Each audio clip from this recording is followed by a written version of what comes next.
Hi guys, I'm Kasha. Welcome to the channel and welcome as always to our coffee times to discuss movies. Today I'm here with another horror movie review. We're here today to talk about The Twin. It's coffee time. So The Twin just premiered here in the Netherlands and we went to watch it on the premiere night.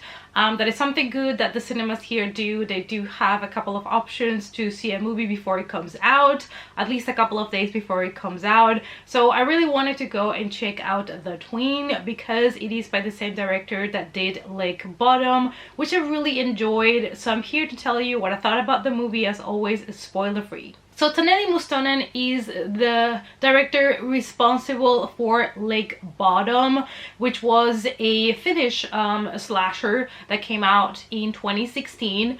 And I remember watching that movie and really enjoying the second act, like the second half of the film, because it is kind of like two movies in one. There is a specific tone at the beginning, more like your typical slasher movie, and then we changed to something a little bit different on the second half of the movie, and I really ended up enjoying the film a lot more than I thought. And I was really curious to see his new horror film because he has not been doing horror since 2016. So I was really excited to see what he was going to do with the concept of this film, also because this has been the first time that he has shot a movie entirely in English and not in Finnish, which is his mother tongue.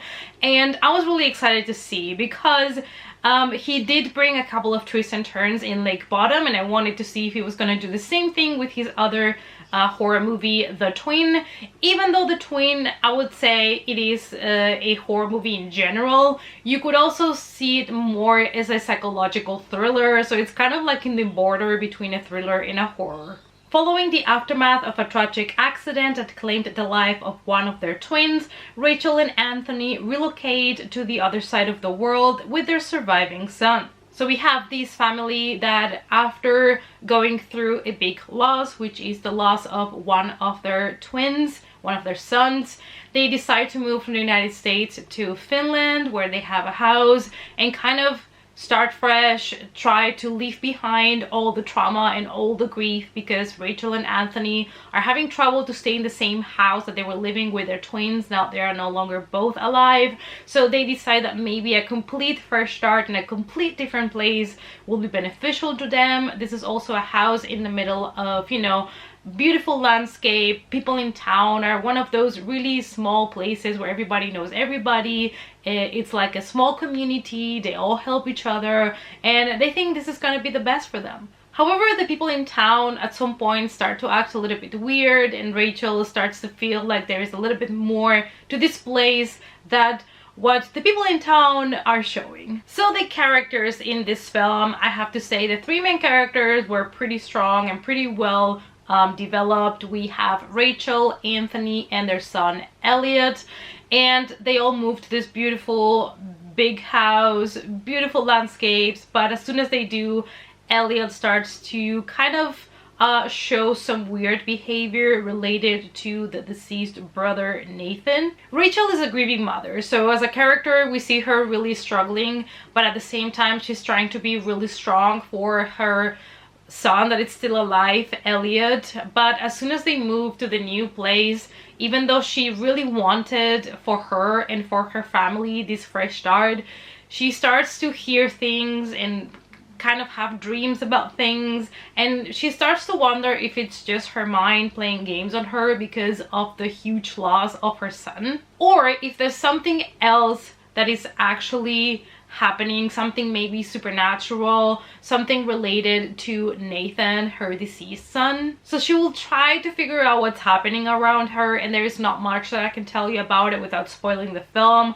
I have seen some reviews online that do spoil a little bit what happens on the second and third act, so I will recommend you maybe not to read anything online. Just be careful out there. But don't worry, because I'm not gonna mention anything about that in this video. I like to keep things as spoiler free as possible, so keeping it vague here. And our other next main character is Anthony, who is the father, who is a kind of more of an ambiguous character. I felt like at the beginning of the film he was not so much represented, and then more and more I could see traces of him and things from his personality come out.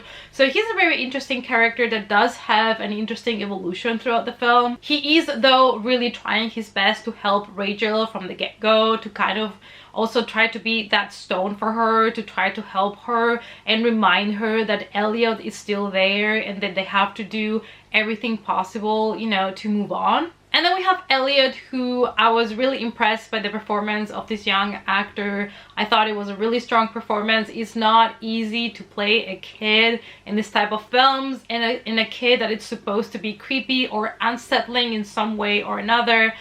So Elliot is the surviving kid from the family. He lost his twin brother Nathan, and he still sometimes has the feeling that Nathan is there with him, which he communicates to his mother, and that is kind of why this supernatural spooky side comes in the film. And I thought that, you know, the kid did an amazing job, like I said, and I really believed that family dynamic, especially the relationship between Rachel and Elliot, felt really believable to me. So we have three main performances from these three actors that I thought were really strong, and I think that they did such an amazing job with this film, no matter, you know, what was thrown at them in the film. So again, this is a movie that is strongly character based, I would say, and that you could take a little bit more as a psychological game than a horror movie. So remember when I told you about Lake Bottom and how the first half of the film kind of feels like a slasher and the second half turns into something completely different? So I was excited to see what was going to happen with this one, if we were going to have one of those kind of, you know, grief supernatural horror movies about a dying son or daughter or not. And I was really surprised because there's a couple of twists and turns in the film, and we do get a tonal change. Now this is always a risk because some people go to watch these movies thinking, oh, it's going to be like a supernatural horror, or is it going to be a slasher, or it's going to be this and that. And some people might not appreciate a change, like complete shift of direction in the middle of the movie, and that might put off some people. But honestly, I don't mind it at all. I think it's something at least that keeps you intrigued and interested, and sometimes it can be unexpected. I guess it depends if you can see things coming, like some people, you know, we people that have seen so many thrillers and horrors, there's certain things that don't shock us anymore, but I feel like for other publics, for other viewers, this might actually really work as a shocker. So I'm not going to be able to talk to you about that change of direction, that change of tonality, because that would kind of spoil some twists and turns that the movie has. But what I can tell you is that the beginning of the film does kind of follow these stereotypes, I guess, of this type of film, like supernatural kind of ghost story, where you have a family that has lost a child, and then they feel like the child that died might still be there with them, attached to them, kind of lingering around. So that's kind of like the creepy atmospheric vibe you're gonna get from the beginning of the film. And you know, there's gonna be some changes afterwards when it comes to the tone and kind of like the subgenre a little bit, if you may. But all in all, the beginning is that vibe and very slow paced, so it might also put some people off because it does start fairly slow building up the whole situation. So this movie does check all the boxes when it comes to these supernatural ghost story, at least at the beginning.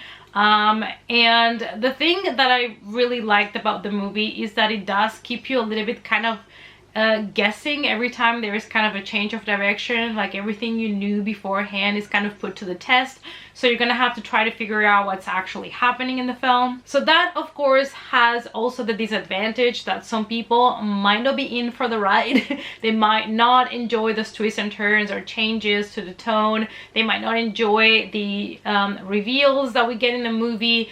But I really enjoyed it. I had a really good time with the film, and I think that despite the movie being a little bit stereotypical at times, I just still felt like it was a good time. At the end of the day, it is really hard to create a movie about the grief, the loss of a child, bringing something really new, because this has been done so many times before.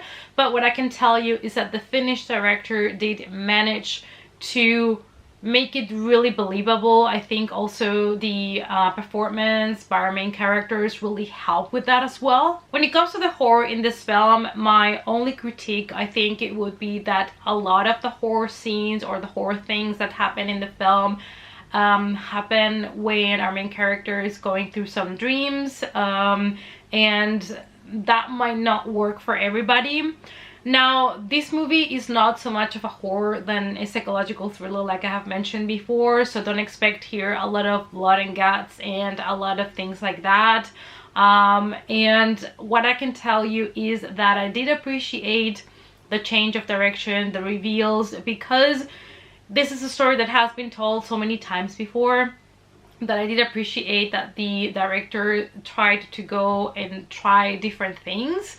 That, you know, it might work for some people, it might not work for other people, but I still strongly recommend you to give this one a go. You could say that The Twin draws inspiration from the late 1970s psychological thrillers and the 2010s kind of elevated horror movies, even though we don't really like the term elevated horror, but you know, so you guys understand what kind of mix, what kind of movie you can expect. At the end of the day, I decided to give the movie 2.5 out of 5, so it means I still recommend you guys to give it a watch, but it was not one of my absolute favorites.